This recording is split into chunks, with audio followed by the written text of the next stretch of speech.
Hi, everybody. I am Deacon Dave, and welcome to day 24 of Silence in a Year. Mm-hmm.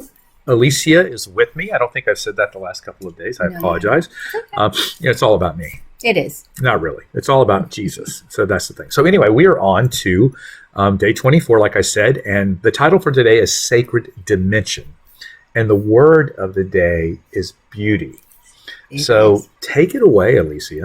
So when I read this particular paragraph, the first thing that came to mind was beauty in music. And it brought me back to the very first concert that I attended as a teenager.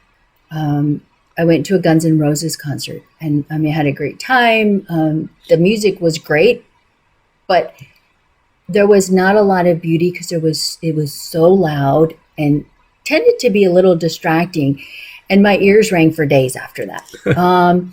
And then shortly thereafter, I attended a totally different concert, and it was a symphony concert. And so, of course, nobody spoke, right? It was very formal. It was very quiet, and you heard every single note that was played. And I felt like I was in heaven. It was amazing because it was so beautiful. I walked away thinking, wow, this is amazing. But I think it was the fact that I was so immature the first concert, but because I didn't understand and it didn't sink into my heart because it was just so much noise. Right. The music is great, and I still listen to Guns N' Roses, but I think I listened to it with a different perspective.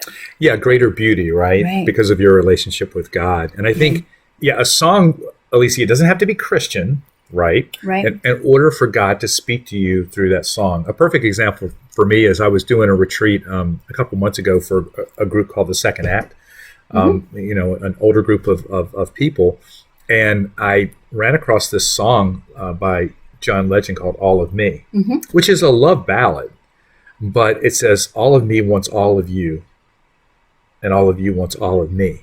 And what do you, I thought about the Eucharist, right? That Jesus wants all of it. So in the midst of those lyrics, those beautiful lyrics, God can speak to us, in a very sacred dimension, okay? When we are attuned, because we're spending time with him in silence. And now we can hear the underlying messages of things that aren't really noise, like you said. They're beautiful. Right. And I was just going to say, make a good point that I think you have to intentionally listen to it and want to pull out that beauty in the music. Because you can turn on music all day, and it could be spiritual music, and you get nothing out of it because you're not in tune to that. You're not really paying attention to it, and there's other things going on behind the scenes that you're not listening to the words. Yeah, and God's not the priority is what I'm hearing you say. Right. But if you listen to everything with God as the priority, it's crazy. It's crazy how he'll speak to you. Now, having said everything that we just said about beauty in the music, in the sacred dimension where God can meet us, we still need silence.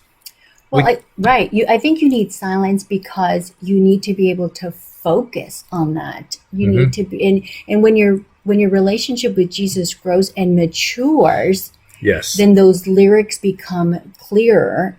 And the lyrics, again, doesn't have to be music. It could be his love for you when you're sitting quietly. Yeah. So if you are one of those people like I used to be, where I couldn't sit quietly in adoration, I always had to have music. Here's the challenge for everyone. Number one, go to adoration and then sit there in silence.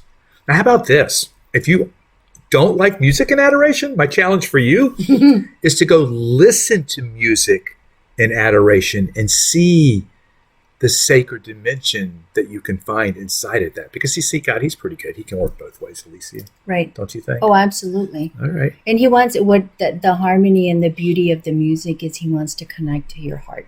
And so he's talking to your heart, whichever way that is. Yeah. Isn't it cool to be listening to like a song, right? That maybe from back in the day, right? Which would be the 70s and 80s for me. And God speaks to you through that song. No chance he would have spoke to me through that song back in the day. Right. But now he can, right? So I got to do this. Sure. So, there's a great song by Kool and Again called Too Hot, right? And so, but it reminds me of my wife, right? they're just so in love with my wife. So that song, right? All of those overtones that it may have go away because of the depth of love that I have for God. It reminds me of my wife. Right, because God, you see God, you see Jesus in your wife. Yeah. Very cool, isn't it? Yeah. All right, well, let's close it up in prayer. I come, O Lord, unto your sanctuary to see the life and food of my soul. As I hope in you, O Lord, inspire me with that confidence which brings me to your holy mountain. Permit me, divine Jesus, to come closer to you, that my whole soul may do homage to the greatness of your majesty. That my heart with its tenderest affections may acknowledge your infinite love. That my mercy may dwell on the admirable mysteries here renewed every day, and that the sacrifice of my whole being may accompany you. Amen. All right, everybody, we will see you tomorrow for day 25. Bye. Bye.